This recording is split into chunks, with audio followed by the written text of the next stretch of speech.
Hi everyone, this is Mr. Scharf. I'm the TV broadcasting teacher, and I guess you could call me the general manager of AMS News. I'd like to apologize on behalf of myself and the AMS News crew that our news show wasn't ready for today.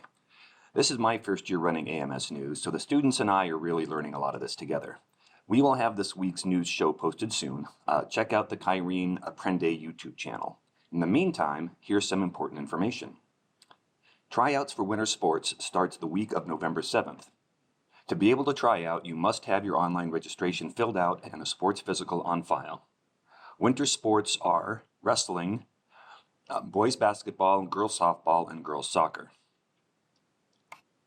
Attention all students. If you like anything involving writing, cartooning, sketching, drawing, editing, or news reporting, please see Mr. Scharf in room 422 or see the school newspaper club sign-up sheets in the 6th grade pod and the performing arts hallway. Meeting dates have yet to be determined. Mr. Scharf is sponsoring the club and can get you in touch with the club president.